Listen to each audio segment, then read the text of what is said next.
Become wise by walking with the wise. Hang out with fools and watch your life fall to pieces. Proverbs 13:20, The Message. I've got Riley Clemmons here with me. Riley, I don't know about you, but this verse, I feel it's to the point. It is. That it is. It's like watch your life fall to pieces. It's not just saying, watch your life go downhill or, watch yourself kind of, Yeah. dither away. It's no, your life will fall to pieces. It's not mincing anything here. It's very direct. It's true. That's my first impression. I kind of like it for that. What about you?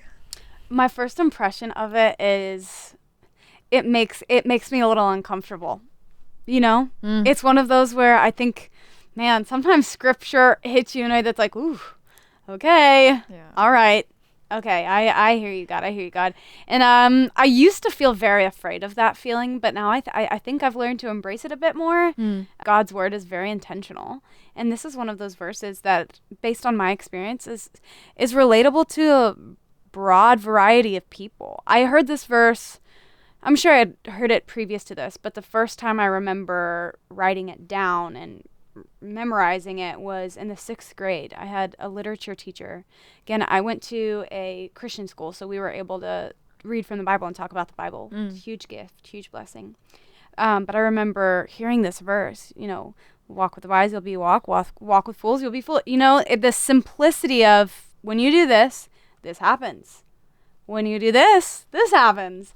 So yes, I like that it's to the point. But that verse definitely it pushes my brain to assess my current situation. Yeah.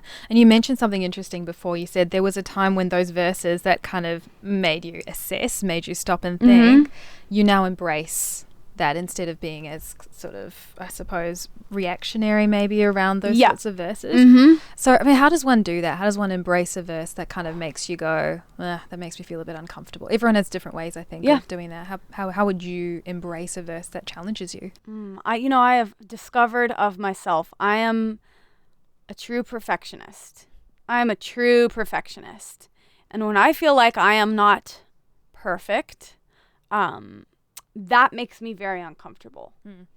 So there's been a lot of discomfort in this life. That's always been a challenge for me, is I'm very type A. I want to do things right. I generally thrive off of this idea that I'm doing things right. And so when I hear a verse that challenges me, I'm like, I'm not perfect. And of course I'm like, Riley, you've known this, but it's still one of those uncomfortable things. I've had to get used to confrontation with people and, being able to admit my weaknesses and vulnerabilities, because it is very uncomfortable. But I think the thing that has given me a lot of courage and strength to sit in the discomfort a bit more is the fact that if we were all as humanity nailing this, or if this was an easy task or an easy sentiment, probably it wouldn't be such a moment in the Bible.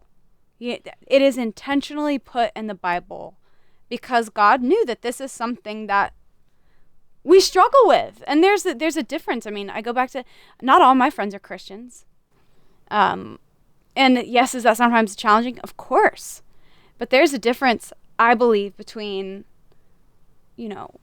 walking with people who would maybe not say that they're people of faith versus walking with people alongside them and making bad decisions and doing things that don't reflect the heart of God. But this has been one of those verses that's pushed me to go, okay, how do you walk with the wise and embrace wisdom as it is and yet reflect the heart of Jesus and pull people towards the heart of Jesus. Right.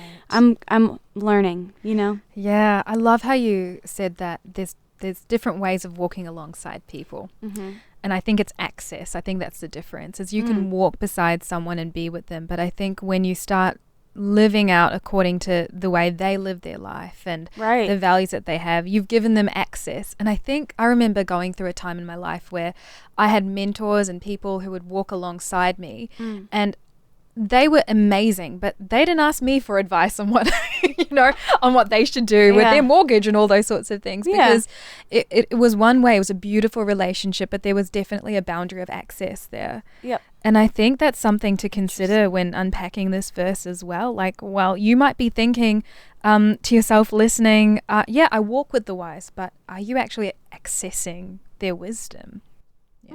Something. Okay. Something to think about. You're making an excellent. That's such a good point. There's a difference between walking next to people and walking alongside them. And I think that's one of the boundaries. Is something that I'm continually learning is, how do you support the people in your life through the good and bad seasons without letting them drag you to a dark place. Yeah. But without also beating them into a good place. And it's all about, that's what the station's called. It's the light. How do you have to show people the light. People are drawn towards the light. Yeah. But there's such wisdom there in Proverbs in general, but in walk with the wise and you will be wise. Yeah. But your life will fall apart if you walk with fools. Mm-hmm. Or give access to fools. Give them access into the most personal, private, sacred parts of your life as well. Yep. It's a tough verse because it calls you to account. It causes you to think and evaluate. And the application for today's verse might be to actually evaluate, who are you walking alongside? Who are you walking with? Who has access? Who doesn't have access? And just maybe getting like a little bit listy with it. I get very listy with things. I feel that helps me. It helps me. A list. Yeah, I love a good list. I love a list. And crossing stuff off that list. I do. So do you have a story, Riley, of how this verse has maybe come alive in your own world? Yeah, I do. I think back on a couple different occasions. In particular, I think in this journey I think back to high school, personally. I'm 23, so, I've been out of high school for a second, but not that long. You have a lot of experiences, though, in high school. Yeah. People talk about high school forever. That tells you how many rich experiences are in that whirlpool. Yeah. And I believe that there's probably somebody around that age, maybe even college or younger than high school, listening, or even just...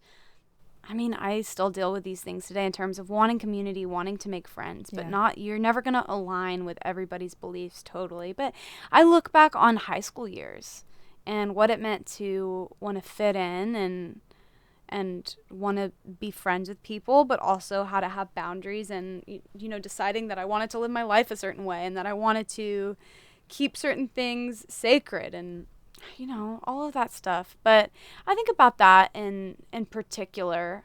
And I have definitely, I have walked with fools before.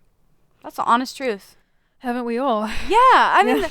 That's the thing. I think we can all pinpoint a season where we look back and it's like, meh, that probably in hindsight wasn't the healthiest decision for my brain and my faith.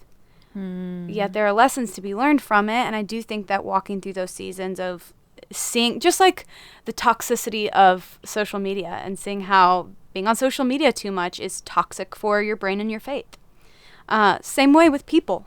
And it's about learning those boundaries, learning how to be good friends and walk alongside them and not desert them, but also people, especially if they're non-believers, I think, you have to lead by example to a certain extent. And how do you not encourage something yet also encourage the person?